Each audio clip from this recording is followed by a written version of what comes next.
Hello everyone, आप सबका स्वागत है मेरे यूट्यूब चैनल एजुकेशन वीडियोस पर।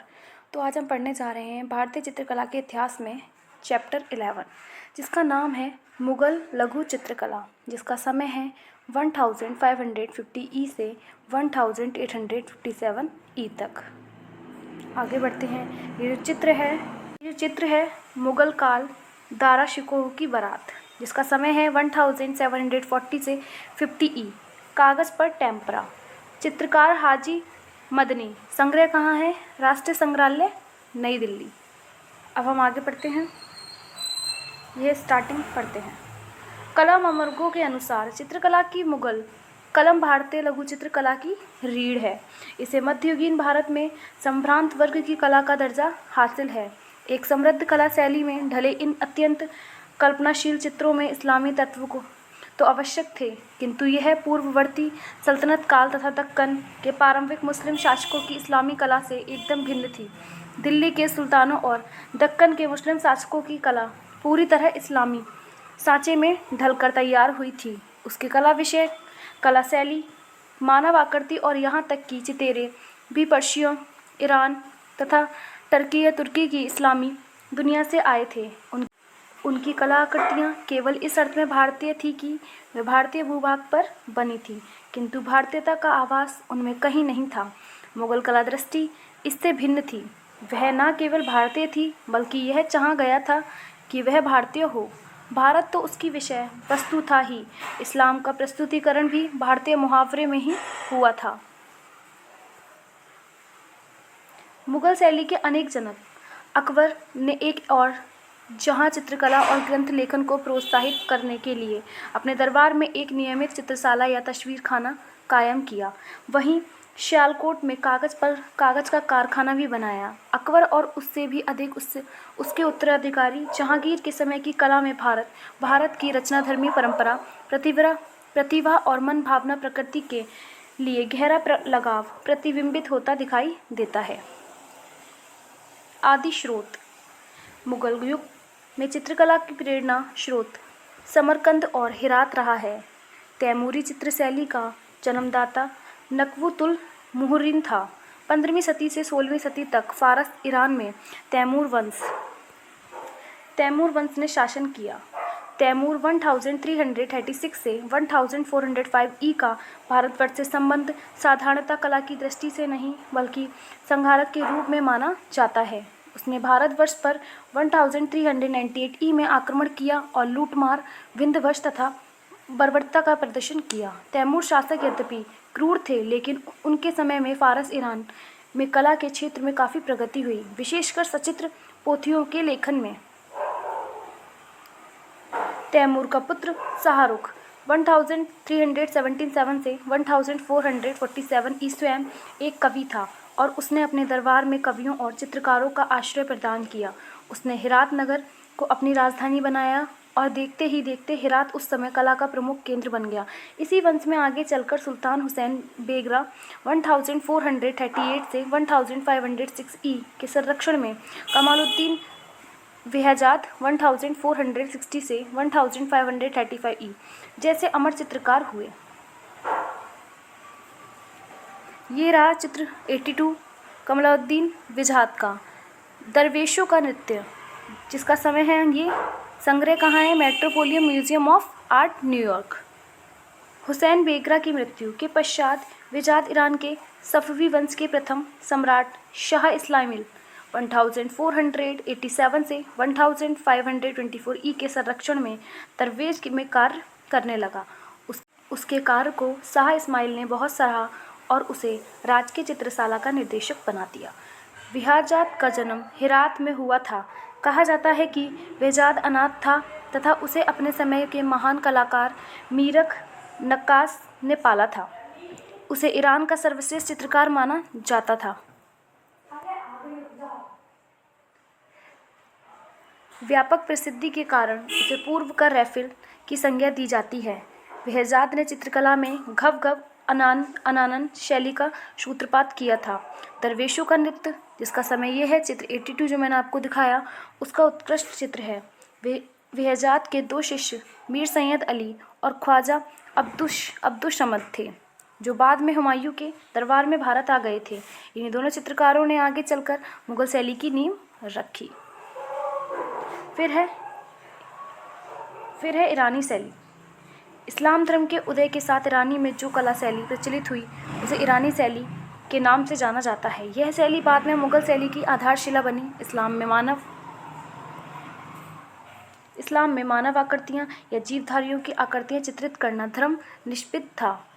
इस्लामी चित्रकला में सूक्ष्म अलंकारिक आलेखनों एवं ज्यामिति रूपाकारों का अत्यधिक विकास हुआ। प्रारंभ में इस्लामी चित्रकार जीवधारियों की आकृति के चित्रण के प्रति उदासीन रहे, परंतु सने सने धार्मिक कट्टरता स्थिर पड़ने लगी और पुष्प पत्तियों, पशु पक्षियों, मानव आकृतियों आदि का भी अंकन प्रचलित हो गया। ईरानी शैली की विशेषताएं।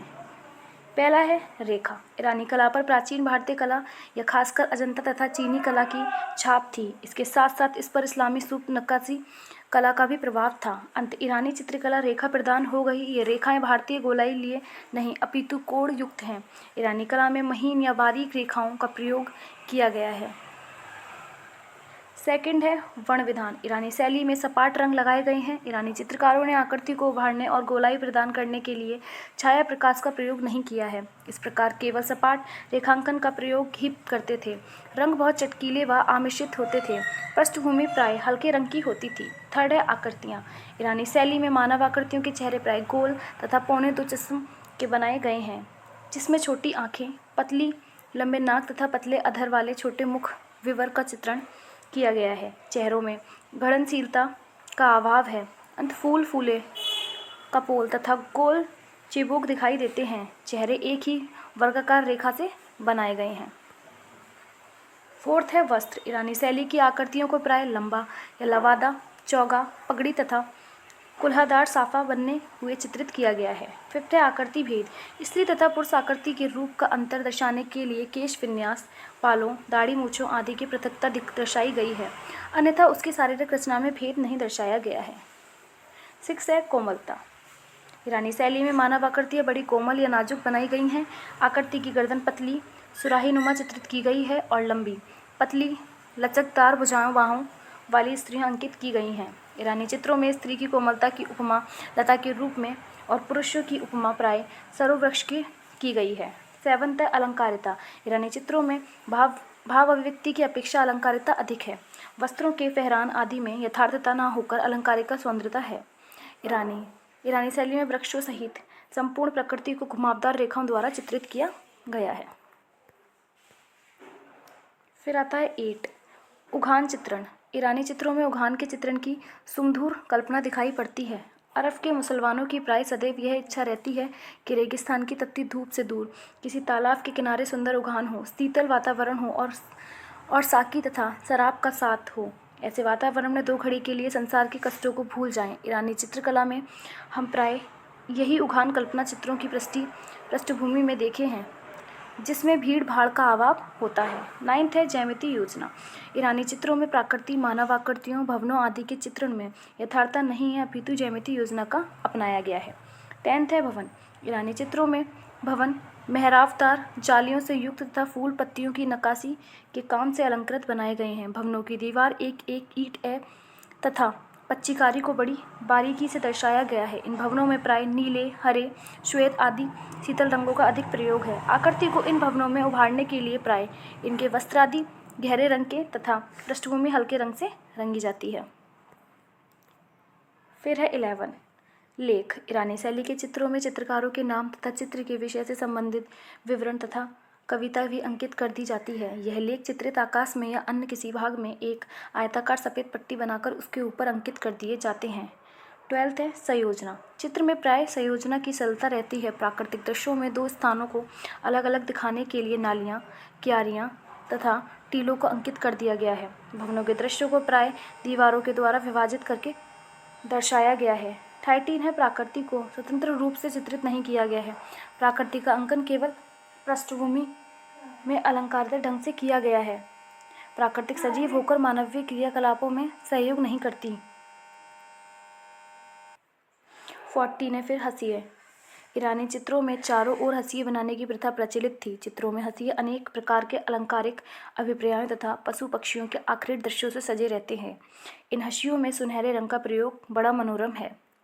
फिर है आपका 15 परिप्रेक्ष्य। चित्रों में प्राय ऊंचे क्षितिज का प्रयोग किया गया है। अलंकारित वृक्ष, पर्वत, भवन आदि सम्मुख परिप्रेक्ष्य में तथा भूमि, जलाशय, पर्यक, आसन, कालीन, कर्व आदि आकाशीय परिप्रेक्ष्य में चित्रित किए गए हैं।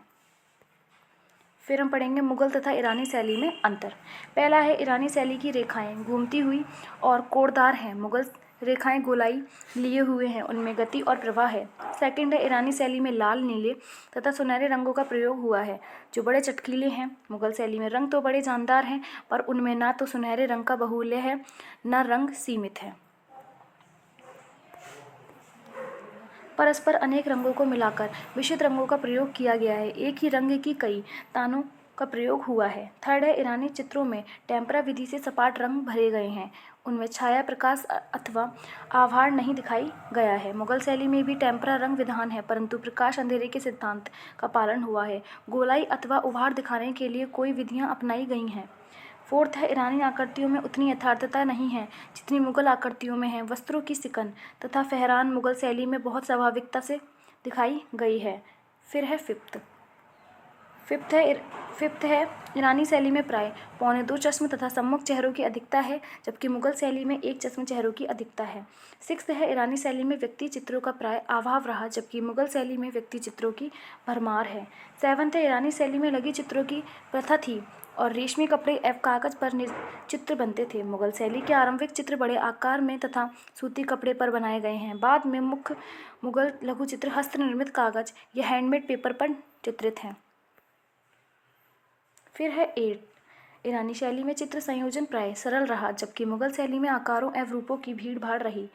9 है ईरानी शैली का विषय वस्तु प्राय काव्य ग्रंथ, शाहनामा व अन्य ऐतिहासिक घटनाएं रहीं जबकि मुगल शैली में विषय वस्तु में विविधता रही है तथा भारतीय धार्मिक कथाओं का भी चित्रण हुआ है। 10 है ईरानी शैली में परिप्रेक्ष्य का पूर्ण अभाव रहा।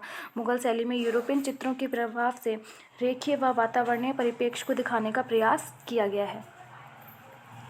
फिर हम पढ़ेंगे मुगल तथा राजस्थानी शैली में अंतर। पहला है मुगल शैली दरबारी कला थी। यह मुगल शासकों के उत्थान व पतन के साथ समृद्ध रही। यह शैली मुगल शासकों के कठोर नियंत्रण में ही पनपी। मुस्लिम शासक जिस ओर चाहते उसी ओर कला को मोड़ देते थे। इसके विपरीत राजस्थानी शैली जनता के हृदय की कला थी। यद्यपि यह भी राज आश्रय में पनपी थी तथापि उस पर मुगलों जैसे कठोर बंधन नहीं रहा। सेकंड है मुगल शैली में ईरानी की सफेवी कलम से प्रभाव ग्रहण किया जबकि राजस्थान शैली में जैन शैली अपभ्रंश शैली का प्रभाव ग्रहण किया। थर्ड है मुगल शैली का विषय क्षेत्र बहुत संकुचित रहा है। राजदरबार तथा ऐतिहासिक घटनाओं के अतिरिक्त मुगल शैली में केवल उनकी कथानकों का चित्रण हुआ है जिनके लिए बादशाह ने हुक्म दिया। राजस्थान शैली में जनजीवन के विविध पक्षों का बड़ा ही मर्मज्ञ अंकन हुआ है जिनका राज दरबार से कोई संबंध नहीं था। यही कारण है कि राजस्थानी शैली के चित्र भावना में मुगल शैली के चित्रों से कहीं उच्च कोटि के हैं और वे अपूर्व आनंद देते हैं। यहाँ राधा कृष्ण के विषय व कथाओं के साथ साथ रागमाला, नायक नायिका व सामाजिक जनजीवन संबंधित विषयों की झांकी चित्रों से प्रस्तुत की गई है। फोर्थ है मुगल शैली में नारी चित्रण का प्राय अभाव रहा है। शवीय चित्रों के रूप में ही उनका अंकन हुआ है। राजस्थानी शैली में नारी चित्रण बहुत अधिकता से हुआ है। राधा का रूप नारी सौंदर्य के सिद्धांत के रूप से चित्रित है।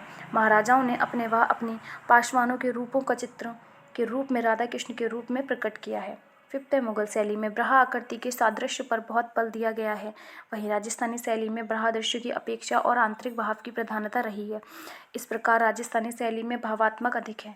सिक्स्थ है रेखाओं का प्रयोग दोनों शैलियों में हुआ है किंतु राजस्थानी शैली की रेखाएं किंचित कठोर हैं, उन पर अधिक बल नहीं दिया गया है। मुगल शैली की रेखाएं ईरानी शैली से प्रभावित व बहुत कोमल व बारीक हैं और उनमें अत्यधिक सदापन है। फिर है हमारा 7th राजस्थानी शैली में लोक कला के प्रभाव से जहाँ थोड़े से जोरदार चमकदार रंगों का प्रयोग हुआ है वहीं मुगल शैली में रंगों का वैविध्यपूर्ण प्रयोग तथा मिश्रित रंगों व तानों का प्रयोग भी हुआ है। मुगल शैली पर रंगों का यह प्रभाव ईरानी है। 8th है मुगल शैली में मानव आकृतियाँ का समान रहा है वहीं राजस्थानी शैली के अनेक कला केंद्रों के चित्रों में मानव आकृति का कद भिन्न भिन्न रहा है। नाइन्थ है, राजस्थानी शैली के चित्रों के हंसिए प्राय सादा होते हैं, वहीं मुगल शैली के चित्रों में हंसियों के बड़े सुंदर बेल बूटे बने होते हैं। मुगल शैली में अंतराल व्यवस्था में यूरोपियन प्रभाव के कारण त्रियामी अंकन अधिक हुआ, वहीं राजस्थानी कलाकारों के रूप अंतराल व्यवस्था में द्वियामी अंकन को प्राथमिकता दी गई है। 10th है, मुगल शैली में हृदय संयोजन में यथार्थ परिप्रेक्ष्य का प्रयोग किया गया है और प्रकृति में चेतना का गुण तो मुगल शैली में बिल्कुल ही नहीं है। प्राकृतिक दृश्य संयोजन में वहीं राजस्थानी कलाकारों ने एक विशेष दृष्टि बिंदु अपनाया है और पशु पक्षियों तथा वनस्पतियों में भी चेतन सत्ता एवं दैत्यत्व का अंकन किया है। 11th है, दोनों की शैलियों में एक चश्म चेहरों का प्राथमिकता दी गई है। मुगल शैली में पुस्तक चित्रों की प्रधानता है तो वहीं राजस्थानी शैली में छिन्न छिन्न अधिक बने हैं। 12th है, मुगल शैली में सुलिपि आलेख है स्थान के बीच बीच में कहीं की गई है, वहीं राजस्थानी शैली में आलेखना स्थान में सुलिपि वाले पैनल को बचाकर बनाया गया है। फिर हम पढ़ते हैं मुगल शैली का विकास। मुगल चित्रकला के जन्म, उत्थान एवं पतन का इतिहास मुगल साम्राज्य के जन्म, उत्थान एवं पतन से संबंधित है। मुगल शाहों बाबर से लेकर जहांगीर के काल तक द्वारा प्रोत्साहित इस कला ने विश्व में एक महत्वपूर्ण चित्र शैली के रूप में मान्यता प्राप्त की है। आज भारतीय चित्रकला के संदर्भ में मुगल शैली के अनेक कारणों से महत्वपूर्ण है। प्रथम तो इस कला के माध्यम से देश को धार्मिक, सांस्कृतिक एवं सामाजिक एक सूत्रता की पृष्ठभूमि मिली। दूसरा, इस कला ने अपने विकास एवं निर्माण में बाहरी कला शैलियों के साथ समन्वय किया। अनेक कला प्रेमी मुगल शासकों ने भारत की पुरातन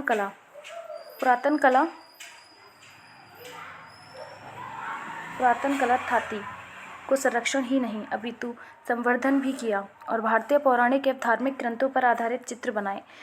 इससे यह की सांस्कृतिक एकता को बल मिला। इस प्रकार मुगल चित्र शैली ने भारतीय चित्रकला में नए प्रगतिशील तत्वों का समावेश किया और अलंकरण और रंगांकन की दृष्टि से उसे नया आलोक प्रदान किया। सम्राट बाबर, जिनका समय काल है 1526 से 1530 ई। बाबर चित्र 83 भारत में मुगल वंश का संस्थापक था। उसका पूरा नाम जहीरुद्दीन मोहम्मद बाबर था। बाबर का जन्म 14 जनवरी 1483 ई को फरगना घाटी उज्बेकिस्तान में स्थित के अंदीजन नामक शहर में हुआ था। उसके पिता का नाम उमर शेख मिर्ज़ा तथा माता का नाम कुतलुग निगार खानम था। पितृपक्ष की ओर से बाबर तैमूर का 5वां वंशज तथा मातृ पक्ष की ओर से चंगेज खां का 14वां वंशज था। बाबर की माता मंगोल जाति की महिला थीं, इसी से इस वंश का नाम मंगोल वंश पड़ा। 21 अप्रैल 1526 ई को हुआ पानीपत के प्रथम युद्ध में बाबर को विजय प्राप्त हुई और वह हिंदुस्तान का बादशाह बन गया।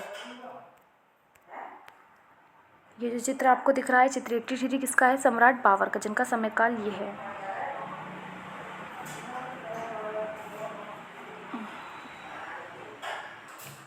कहा जाता है कि अपने पुत्र हुमायूं के बीमार पड़ने पर उसने अल्लाह से हुमायूं को स्वस्थ करने तथा उसकी बीमारी खुद को दिए जाने की प्रार्थना की थी। उसके बाद से बाबर का स्वास्थ्य बिगड़ता गया और 26 दिसंबर 1530 ई को 47 वर्ष की उम्र में उसका निधन हो गया। मृत्यु के बाद उसे आगरा के आराम बाग में दफनाया गया, किंतु बाद में उसे काबुल शहर के बाग ए बाबर में उसी के द्वारा चुने गए स्थान पर दफना दिया। बाबर का कला प्रेम। बाबर जहाँ एक ओर नीति कुशल शासक वहाँ योद्धा था, वहीं दूसरी ओर वह कला प्रेमी और सुसंस्कृत व्यक्ति भी था। उसकी विशेष रुचि चित्रकला में थी। वह एक अच्छा लेखक भी था। उसने अपनी आत्मकथा तुझे के बावरी या बाबरनामा को जगताई तुर्की भाषा में लिखी। उसे काव्य से बड़ा प्रेम था और स्वयं ही कविता करता था। उसने मुंबईयान नामक पद्य शैली का आविष्कार किया। उसने खत ए बावरी नामक पत्र लिखने की एक शैली भी ईजाद की। बाबर के समय बेहज़ाद नामक प्रसिद्ध ईरानी चित्रकार था, जिसका उल्लेख उसने बाबरनामा में किया है। इस महान चित्रकार से मिलने का अवसर उसे हेरात तथा शाह इस्माइल सफ़ी के दरबार में मिला था। बाबर ने अपने इस संस्मरण में बेहज़ाद की प्रशंसा में लिखा है कि वह समकालीन चित्रकारों में सर्वश्रेष्ठ था। उसने उसके आलेखन शैली की उत्कृष्टता को सराहा है, लेकिन वह उसकी आलोचना भी करता है। बाबर ने एक स्थान पर लिखा है कि चित्रकारों में बेहज़ाद का नाम प्रमुख है। वह एक कुशल चित्रकार था, परंतु दाढ़ी रहित युवा चेहरे ठीक नहीं बनाता था। बाबर ने एक अन्य चित्रकार शाह मुजफ्फर के विषय में इस प्रकार लिखा है कि एक अन्य चित्रकार शाह मुजफ्फर था। वह चित्रों में सादृश्य व सुंदरता से ले आता था, परंतु वह अधिक जीवित न रहा और उसकी उस समय मृत्यु हो गई जब वह अपनी प्रसिद्धि पर था। इन लेखों से ऐसा प्रतीत होता है कि बाबर की चित्रकला में बहुत रुचि थी, किंतु भारत में उसका 4 वर्ष का शासनकाल इतना व्यस्त रहा कि वह चित्रकला के विकास में विशेष योगदान न दे सका। बाबर ने समरकंद की मस्जिद उज़्बेकिस्तान का भी वर्णन किया है, जिसमें उसने यह भी उल्लेख किया है कि वह चीनी तस्वीरों से सजी है। ये रहा आपका चित्र 84 शाहनामा। घायल सोहराब अपने पिता रुस्तम की गोद में। संग्रह कहाँ है? राष्ट्रीय संग्रहालय, नई दिल्ली।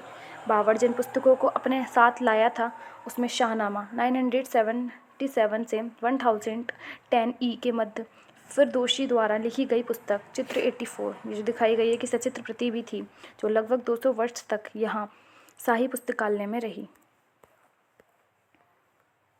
और बाद में अंग्रेजी हुकूमत के दौरान लंदन पहुंची। अब यह Asiatic society of great Britain एवं आयरलैंड लंदन के पुस्तकालय में दुर्लभ निधि है।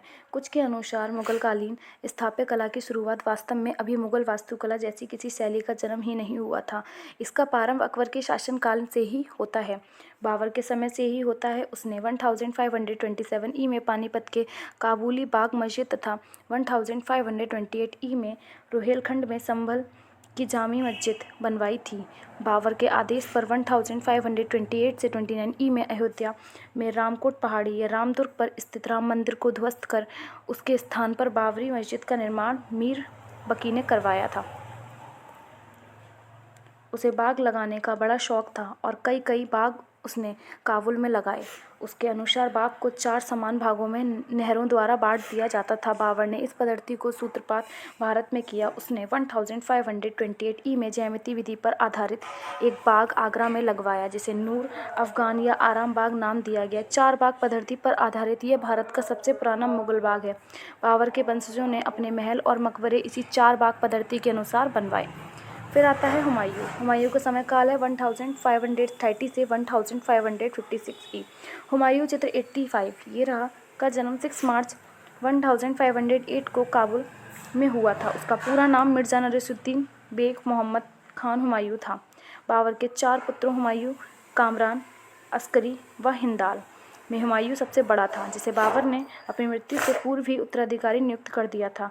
बाबर की मृत्यु के 4 दिन बाद हुमायूं 30 दिसंबर 1530 ई को 23 वर्ष की आयु में हिंदुस्तान की गद्दी पर बैठा, परंतु उसका सारा जीवन लड़ाइयों में ही व्यतीत हुआ। 1530 से 1540 ई तक वह सत्ता के लिए निरंतर संघर्ष करता रहा, लेकिन 1540 ई के कन्नौज के युद्ध में शेर शाह ने हुमायूं को पूर्णतः परास्त कर दिया।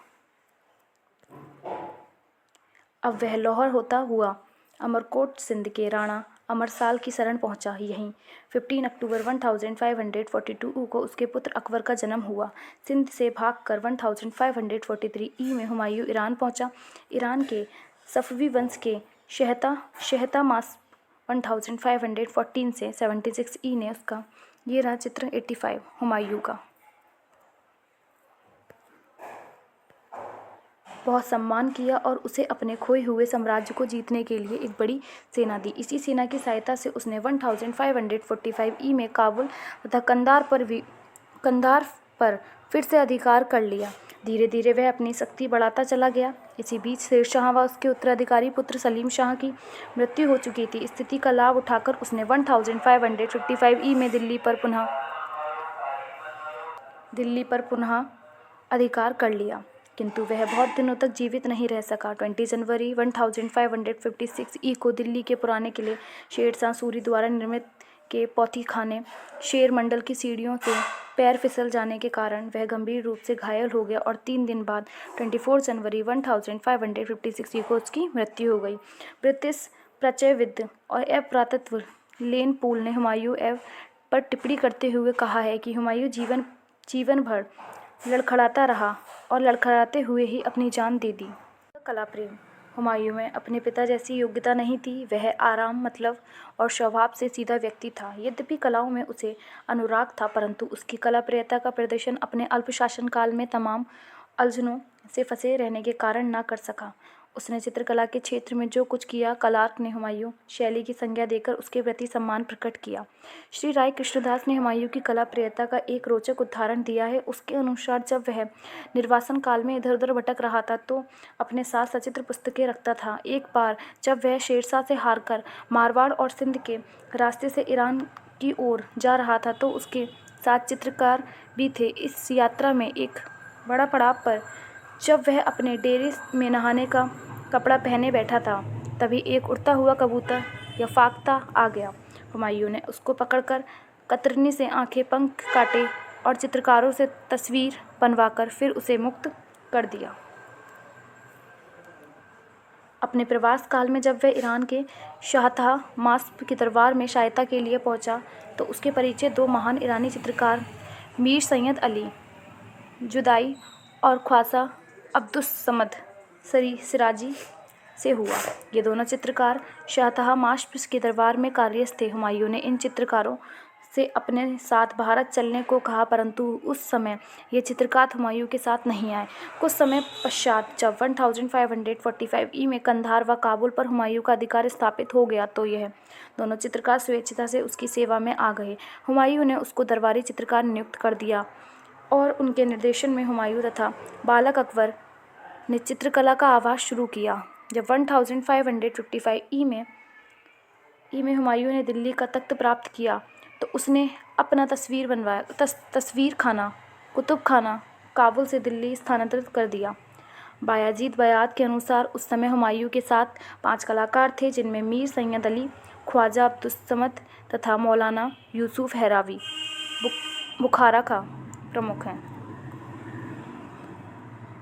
इसके अतिरिक्त शाही पुस्तकालय के संरक्षण हासिम हानी भी दिल्ली आए। उस समय दिल्ली में स्टूडियो स्थापित करना एक घटना मात्र था।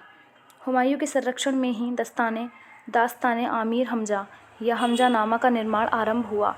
अमीर हमजा में मोहम्मद इस्लाम धर्म के संस्थापक के चाचा अमीर हमजा की देश देशांतर विजय का आश्चर्यजनक साहित्यिक कहानियों का वर्णन किया है।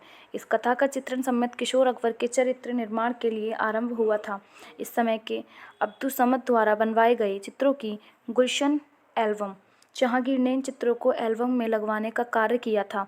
वर्तमान में गुलस्ता महल के पोथीखाने या तेहरान ईरान में सुरक्षित हैं।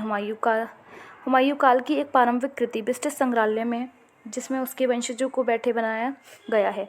हुमायूं नीचे की ओर बैठा है। यह चित्र सूती कपड़े पर बना है। उस समय डेरों या टेंट्स में इस प्रकार के चित्रों को टांगने की प्रथा थी। अब हम पढ़ते हैं अकबर। अकबर का समय काल है 1556 से 1605।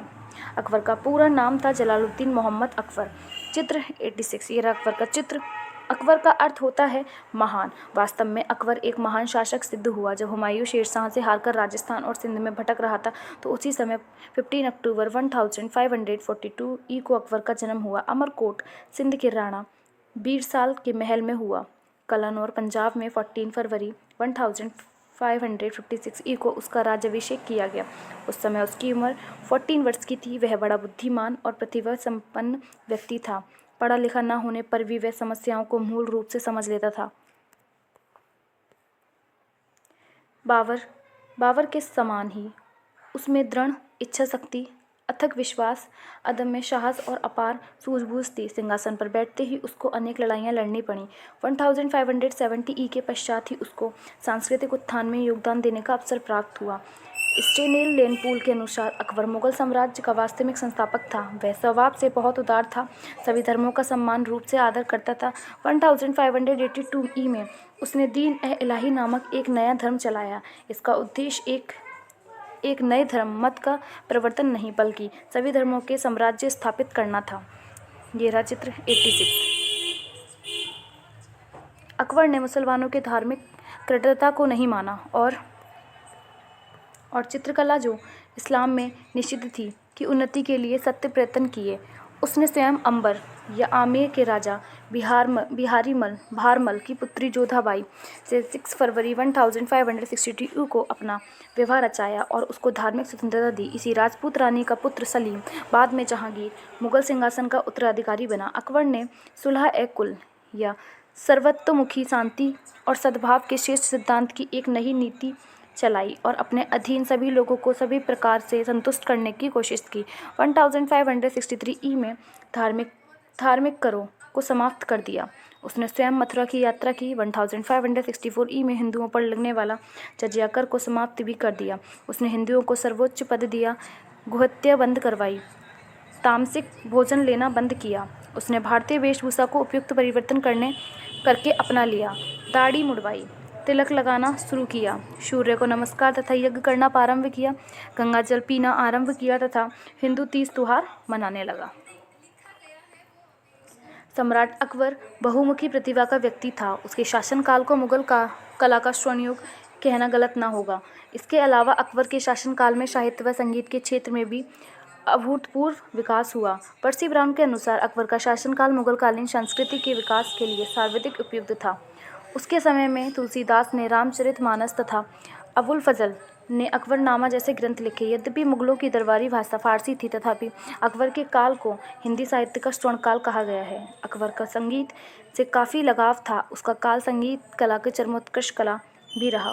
उसने लाला कलावंत से हिंदू संगीत की शिक्षा ली थी। अबुल फजल के अनुसार अकबर स्वयं एक कुशल संगीतज्ञ, नकारा अथवा नगाड़ा बजाने में सिद्धहस्त था। वृंदावन के तानसेन, मूल नाम रामतनु पांडे, अकबर के काल में सर्वश्रेष्ठ संगीतज्ञ थे। तानसेन की प्रशंसा करते हुए अबुल फजल ने लिखा है कि भारत में उसके समान एक ही गायक हजारों वर्षों से नहीं हुआ है। वह ध्रुपद गायन शैली के महान संगीतकार थे। इस समय का एक चित्र अकबर ने नवरत्न कलावंत संगीत सम्राट तानसेन 1519 वर्तमान में राष्ट्रीय संग्रहालय नई दिल्ली में सुरक्षित है। देखा जाए तो मुगल दरबार में हिंदू संगीतज्ञ तानसेन का चित्रण हिंदू मुस्लिम शैलियों में समन्वय का स्पष्ट उदाहरण है। सम्राट अकबर ने तानसेन के प्रारंभिक गुरु हरिदास से भी भेंट की थी। अकबर ने बहुत कुछ पूजा चढ़ानी चाहिए, पर उन्होंने स्वीकार न की। अतिसार या डायरिया से पीड़ित होने के कारण 27 अक्टूबर 1605 को अकबर की मृत्यु हो गई। उसे आगरा के निकट सिकंदरा में दफना दिया गया और बाद में यही उसके पुत्र जहांगीर द्वारा उसका मकबरा बनवा दिया गया। का चित्रकला प्रेम। अकबर के पूर्व मुगल दरबार की कला को हम मुगल शैली के अंतर्गत नहीं रख सकते। बाबर तथा हुमायूं के काल में जो ईरानी शैली अपने मूल या अपरिवर्तित रूप प्रचलित थी, अकबर के शासनकाल में उस शैली में एक नवीन कला शैली का जन्म हुआ, जिसे मुगल शैली कहते हैं। अकबर को बचपन से ही चित्रकला में रुचि रही थी। वह हर तरह से चित्रकला को प्रोत्साहित करता था। उसने स्वयं काबुल में अब्दुसमद से चित्रकारी सीखी थी। सुलह कुल की भावना के अनुसार गुजराती, मध्य देशीय, ग्वालियर, मांडू, कश्मीरी, राजस्थानी, जौनपुरी, ईरानी व सल्तनती चित्रों को अपने यहाँ एकत्र कर उसने भारत देश की प्रतिष्ठा अनुरूप ही मुगल चित्रकला को जन्म दिया। अबुल फजल के सम्राट की रुचि का उल्लेख करते हुए उसके विचारों को इस प्रकार प्रकट किया है। एक दिन श्रीमान अकबर ने, जब वह अंतर्गत मित्रों के साथ बैठे थे, कहा कि ऐसे कितने ही व्यक्ति हैं जो चित्रकला के नफरत करते हैं, किंतु ऐसे लोगों में को मैं पसंद नहीं करता। मुझे तो ऐसा लगता है कि ईश्वर को पहचानने के लिए चित्रकला का एक अनोखा मार्ग है। जब वह किसी सजीव वस्तु की आकृति बनाता है और एक के बाद एक अंग प्रत्यंग लिखता जाता है, फिर भी उसमें जान नहीं डाल सकता, तो हठात उसका ध्यान ईश्वर की ओर जाता है, जो जीवन का एकमात्र दाता है, और इस प्रकार उसके ज्ञान में वृद्धि होती है। सम्राट स्वयं कहता है कि इस्लाम में रूढ़िवादी तथा धर्मार्थ अनुयायियों की अव्यथार्थता का प्रत्यक्ष देखते हैं। कला के समुचित मूल्यांकन और कलाकारों को प्रोत्साहित करने के लिए अकबर के दरबार में प्रति सप्ताह चित्रों की प्रदर्शनी लगा करती थी। इस प्रकार की प्रदर्शनियों में समाज में कला के प्रति अभिरुचि उत्पन्न होती थी। वास्तव में अकबर की रुचि किशोरावस्था से ही चित्रकला की ओर थी। जहांगीर के आत्मचरित्र तुझे के जहांगीरी से भी इस बात की पुष्टि होती है। जहांगीर ने एक रोचक घटना का वर्णन करते हुए लिखा है कि अकबर की ताजपोशी के समय, सिंहासन पर आसीन होने के समय, जब हेमचंद्र विक्रमादित्य ने विद्रोह किया और अंत में पकड़ा गया, तो अब्दुर्रहीम खाना के पिता बेरम खां, जो अकबर का अभिभावक था, ने सम्राट से प्रार्थना की कि इस समय काफिर को मारकर गिजा धर्मयुद्ध का पुण्य की प्राप्ति करें। इस पर अकबर ने कहा कि मैं तो इसे पहले ही टुकड़े टुकड़े कर चुका हूँ। जब मैं काबुल में ख्वाजा अब्दुसमद सीरी कलम से चित्रकारी सीखता था, तो एक दिन मेरी तुलिका कलम से एक ऐसी तस्वीर बन गई जिसके अंग प्रत्यंग छिन्न भिन्न थे। पास बैठे एक व्यक्ति ने जब पूछा कि यह किसकी सूरत है, तो मेरे मुंह से अकस्मात उत्तर हेमू निकल पड़ा। अकबर की चित्रशाला। वैसे तो चित्रकला के प्रति अकबर की रुचि आरंभ से ही थी, पर राज्यारोपण के उपरांत लगभग 1558 ई में उसने विशाल पैमाने पर चित्र बनवा प्रारंभ कर दिया। उसने इसके लिए पहली बार सुव्यवस्थित तरीके से शाही चित्रशाला स्थापित की, जिसे कारखाना भी कहा जाता है। यह चित्रशाला 1558 से 72 ई तक आगरा में, 1572 से 85 ई तक फतेहपुर सीकरी में, 1585 से 1601 ई तक लाहौर और 1603 से 5 तक ये पुनः आगरा में कार्यरत रही थी। अकबर के समय में जिन चित्रों को तैयार किया गया उनमें सभी वर्गों एवं जातियों का योगदान है। अकबर की चित्रशाला में 145 हिंदू चित्रकार तथा 115 मुस्लिम चित्रकार कार्यरत थे। वहीं आईने अकबरी के लेखकों अबुल फजल के अनुसार अकबर की चित्रशाला में 100 से अधिक चित्रकारों की नियुक्ति हुई थी, जो विश्व के श्रेष्ठ चित्रकारों से टक्कर ले सकते थे। चित्रशाला के अध्यक्ष दरोगा कहलाते थे, जो सप्ताह में एक बार चित्रशाला का निरीक्षण करते थे। यह निरीक्षण या दरोगा चित्रकारों की कृतियां सम्राट के सम्मुख प्रस्तुत करते थे।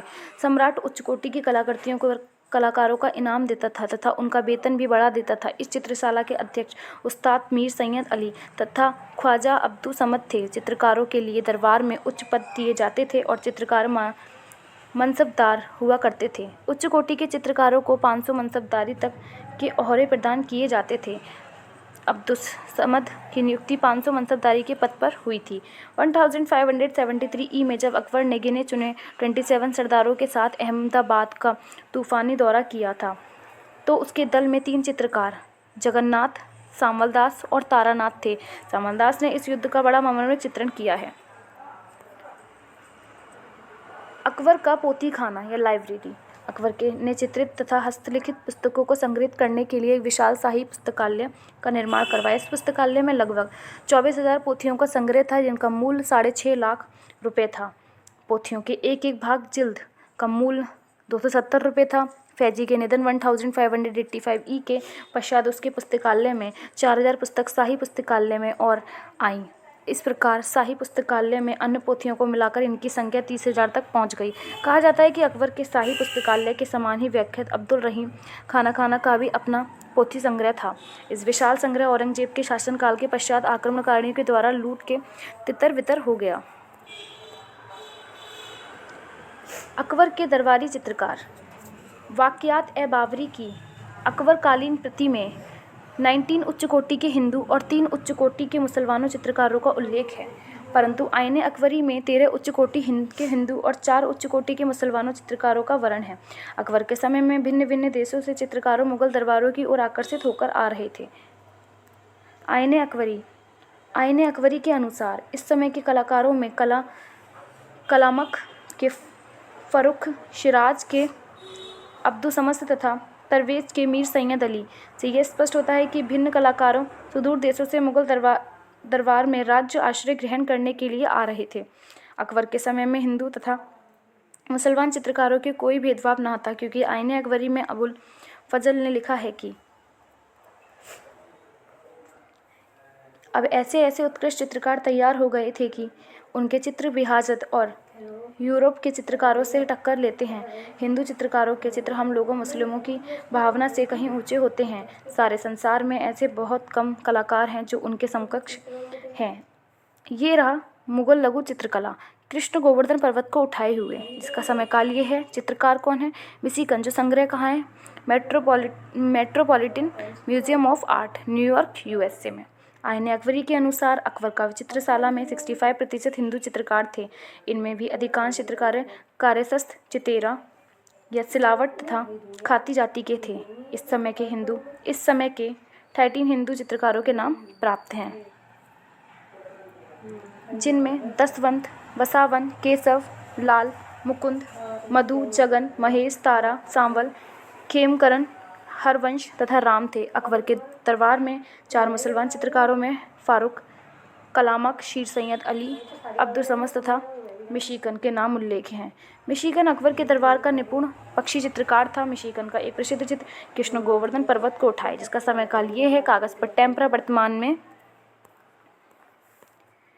Metropolitan museum of art New York USA में सुरक्षित है। इस लघु चित्र में जो पहाड़ों का चित्रांकन है उसमें चीनी शैली का प्रभाव है। अकबर की चित्रशाला में 6 गुजराती चित्रकार थे। जगन्नाथ, धर्मदास, नंद ग्वालियरी, भीम शंकर भी इस समय के अच्छे चित्रकार थे। अकबर काल के प्रमुख चित्रकार। अकबर के काल में जिन चित्रकारों ने कला विकास में महत्वपूर्ण योगदान दिया है उनमें 4 चित्रकारों के नाम प्रसिद्ध हैं। पहले हैं मीर सैयद अली, दूसरे हैं ख्वाजा अब्दुल समद, तीसरा है दसवंत और चौथा है वसावर। इन चित्रकारों ने ही मुगल शैली को जन्म दिया है। पहले पढ़ते हैं मीर सैयद अली जुदाई। मीर सैयद अली चित्र 87। ये रहा अकबर के दरबार का मीर मुसव्विर मुख्य चित्रकार था। वह आरंभ से सफ़वी शैली या फ़ारसी ईरानी का चित्रकार था। मीर सैयद अली का फ़ारसी उस्ताद गुरु बेहजाद था। मीर सैयद अली जुदाई उपनाम से कविता भी करता था और शायद इसलिए उसका नाम उपनाम जुदाई पड़ गया। इसका जन्म 1510 ई में फ़ारस के तरवेज़ नामक नगर में हुआ था। अकबर के दरबारी लेखक अबुल फजल के अनुसार इसके पिता का नाम मीर मंसूर था, जो सुल्तानिया के शाह दरबार में मीर मुज़व्विर प्रधान चित्रकार था।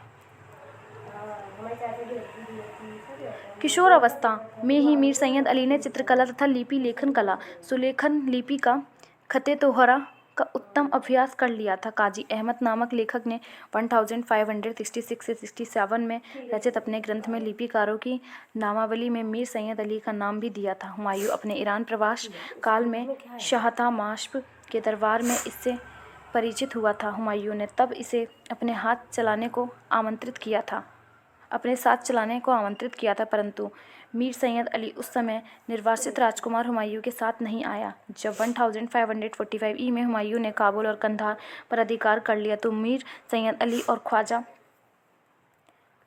अब्दुल समद कुछ समय पश्चात उसके संरक्षण काबुल आ गए।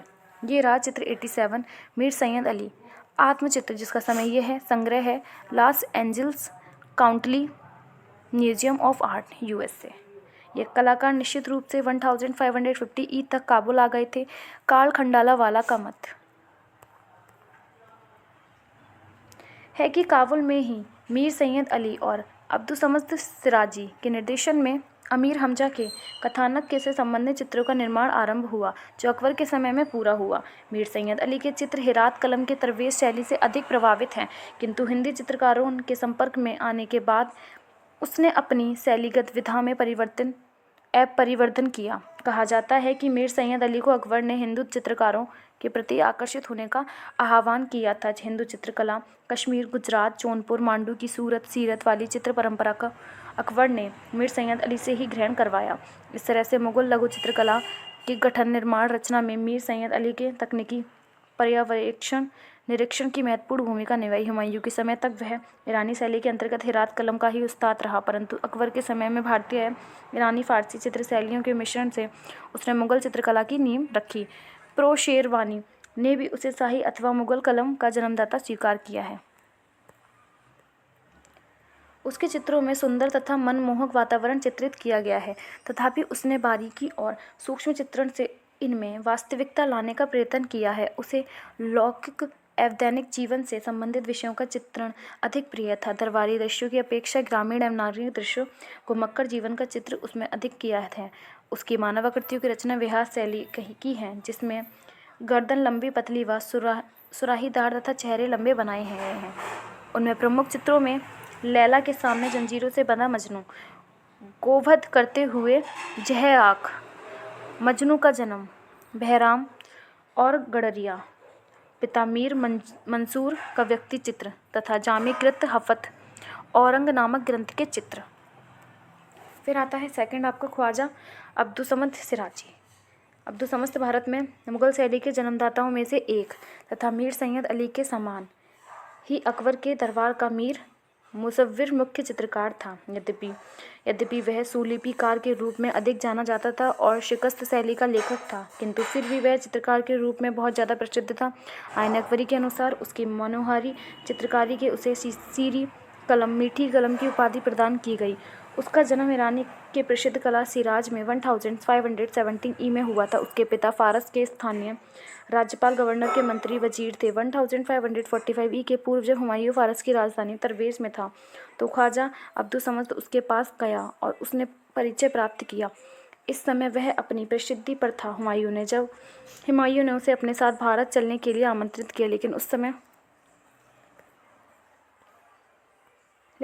वह उसके साथ नहीं आए। हुमायूं की काबुल विजय के पश्चात 1545 ई में वह हुमायूं के आश्रय में काबुल पहुंच गया।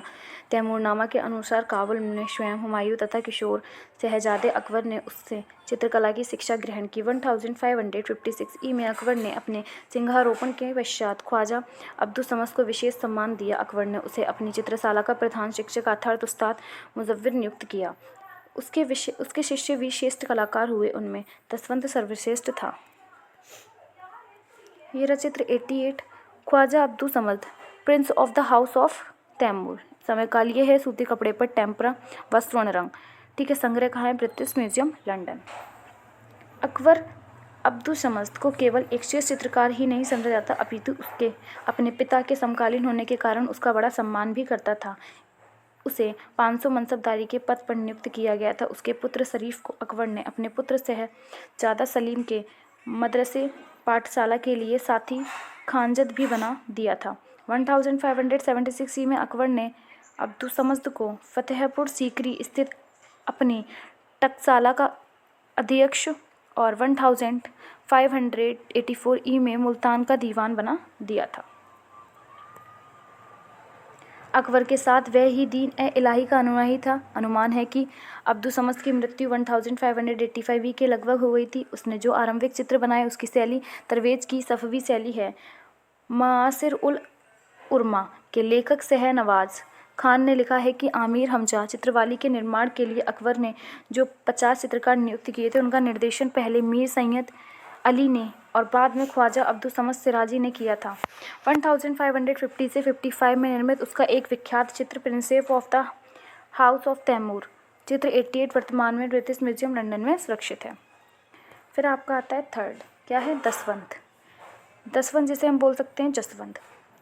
अबुल फजल के आईने अकबरी के अनुसार दसवंत कहार जाति का लड़का था। आरंभ में वह अकबर के फतेहपुरी सीकरी स्थित शाही चित्रशाला में सेवक था और चित्रकला में रुचि के कारण भित्तियों पर चित्र तथा बेलबूटे बनाने का काम करता था। जयपुरी आराइश पद्धति का वह जानकर चित्रकार था। एक दिन उसको लिखाई करते देखकर सम्राट अकबर ने उसकी कला प्रतिभा को भली भांति पहचान लिया और उसने उसे अब्दुस्समद की देख रेख में चित्रकारी के अभ्यास के लिए सौंप दिया। इस तरह से अपने गुरु ख्वाजा अब्दुस्समद से कला शिक्षा प्राप्त कर वह थोड़े ही समय में उस समय का आदित्य चित्रकार बन गया था। दसवंत के जीवन से संबंधित में अधिक विवरण प्राप्त नहीं है। अबुल फजल के अनुसार अपने जीवन के अंतिम समय में वह पागल हो गया था और 1584 में कटार मारकर उसने अपनी आत्महत्या कर ली। दसवंत ने अमीर हमजा के भी कुछ चित्र बनाए थे, किंतु वह अब उपलब्ध नहीं है। उसने जो अन्य चित्र बनाए हैं उनमें से कुछ पर ही उसका नाम अंकित है। उसका नाम तैमूरनामा के एक चित्र की अनुआकृति पर था तथा रजमनामा चित्र 89 के 21 चित्रों पर है। राष्ट्रीय संग्रहालय नई दिल्ली में भी उसके जाली हस्ताक्षरों वाला एक चित्र संग्रहित है। इसी प्रकार जयपुर के रजमनामा वाली प्रतीक में उसकी कला की श्रेष्ठता का अनुमान लगाया जा सकता है। ये रहा चित्र 89 दसवंत का। लक्ष्य भेद अर्जुन, जो क्या है? रजमनामा। दसवंत ने भारतीय देवी देवताओं का चित्रण सुंदरता के साथ किया था। उसने भयंकर राक्षसी आकृतियां बड़ी आतंकपूर्ण व विचित्र बनाई हैं। उसकी आकृतियों के चित्र में परिप्रेक्ष्य तथा दूसरी का आभास होता है। उसके चित्रों में केंद्रीय आकृति के उचित संयोजन से संतुलन स्थापित किया गया है। उसके चित्रों में हिंदू परंपराओं की प्रबलता के साथ साथ यूरोपियन कला तथा आकृति निर्माण का भी प्रभाव है। फिर है बसावन। बसावन के जीवन चरित्र के बारे में कुछ भी ज्ञात नहीं है। वह हिंदू आहिर था। उसने हिंदू जीवन की अपने चित्रों में विविध झांकी प्रस्तुत की है। उसने मीर सैयद अली तथा ख्वाजा अब्दुस्समद की देख रेख में मुगल शैली की शिक्षा प्राप्त की है। कलाविद डॉक्टर श्याम बिहारी अग्रवाल उसे दसवंत से भी अच्छा चित्रकार मानते हैं। अब्दुल फजल ने आईने अकबरी में दसवंत के परिचय के पश्चात बसावन का उल्लेख करते हुए उसकी प्रशंसा की है। तैमूरनामा तथा रजमनामा में इन दोनों कलाकारों के बनाए चित्र। बसावन का पुत्र मनोहर जहांगीर के समय में मुगल शैली का प्रसिद्ध चित्रकार हुआ। ये रहा चित्र 90 बसावन। चित्र 90 बसावन। एक कृष्णकाय घोड़े के साथ मजनू का निर्जन स्थान पर भटकना, जिसका समय काल ये है। संग्रह है भारतीय संग्रहालय कोलकाता। बसावन के प्रसिद्ध चित्रों में से बहस्ताने जामी का एक चित्र, जिसमें शेख अबू उल कशाफ को एक दशवेज संत के दर्शन करते हुए चित्रित किया गया है। दोनों व्यक्ति एक मंडप में बातचीत करते हुए चित्रित किए गए हैं। दरवेश को शेख की बात सुनने हुए अपनी सुई में धागा डालते हुए दर्शाया गया है। मंडप के विवरण सुंदरता से अंकित हैं और मंडप के अंकन यूरोपियन परिप्रेक्ष्य का प्रयोग नहीं है। अग्रभूमि में गठीले तने वाला एक पुराना भारी घना वृक्ष चित्रित है। इन दोनों व्यक्तियों की मुखाकृतियों को बारीकी सूक्ष्मता से अंकित किया गया है और उसमें यथार्थता झलकती है। सुई चलाते हुए हाथ की मुद्रा का भी ध्यानपूर्वक अंकन किया गया है। बसावन ने अपने चित्रों में परिप्रेक्ष्य पर विशेष ध्यान दिया है। चित्रों में सुहाने और कोमल रंगों का प्रयोग भी बसावन की एक विशेषता है। छत्तों के परिप्रेक्ष्य वस्त्रों के सुकोणों में छाया प्रकाश या फेरनों के प्रयोग आदि से ऐसा प्रतीत होता है कि बसावन ने यूरोपियन चित्र देखे हैं। इस समय के अनेक यूरोपियन यात्री अपने साथ चित्र लाते थे और मुगल चित्रकार उनकी अनुकृतियों भी करते थे। बसावन ने आगे की ओर झुकी हुई मानव आकृति का जिस स्थिति लाघव में अंकन किया है, वैसा अकबरकालीन कला में अन्यंत्र दुर्लभ ही है। उसने बहारिस्ताने जामी के अतिरिक्त दरावनामा को भी चित्रित किया था। अकबरनामा में भी उसके चित्र हैं। उसने लैला मजनू की प्रेम कहानी पर भी अनेक चित्र बनाए हैं, जिसका एक प्रसिद्ध चित्र एक कृष्णकाय घोड़े के साथ मजनू का निर्जन स्थान पर भटकना 1612 ईसे। संग्रह कहाँ है? भारतीय संग्रहालय कोलकाता।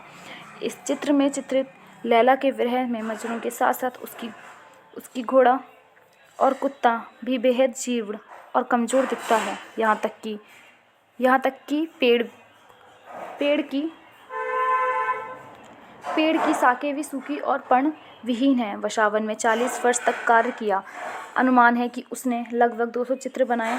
उसके साथी कलाकारों में भीम गुजराती तथा मिशिगन का कार्य अच्छा बन पड़ा है। स्वयं राय कृष्णदास के अनुसार पृष्ठिका बनाने, पृष्ठभूमि निर्माण, आकृति के आलेखन, रंगों में सम्मिश्रण, वस्तुओं के यथार्थ रूप चित्रण, सभिया लगाने आदि में बसावन अपने समय का सर्वश्रेष्ठ कलाकार था। अकबर के समक्ष हवाई हाथी द्वारा आश्चर्यजनक कर्तव्य दिखाया जाना 1622 संग्रह Victoria and Albert museum London. माता मेरी एवं प्रभु ईशा 1590 है। संग्रह कहाँ है? Saint Diego museum of art. चीते द्वारा राजसी काफिले पर आक्रमण। संग्रह कहाँ है? Victoria and Albert museum London आदि बसावन के अन्य उत्कृष्ट चित्र हैं। तो ये आपका चैप्टर 11 का पार्ट फर्स्ट यहीं ख़त्म होता है। कल पार्ट सेकंड आएगा। अगर आपको मेरी वीडियो अच्छी लगी हो तो प्लीज़ चैनल को सब्सक्राइब करें, नोटिफिकेशन बेल आइकन को प्रेस करें। Thank you for watching my video.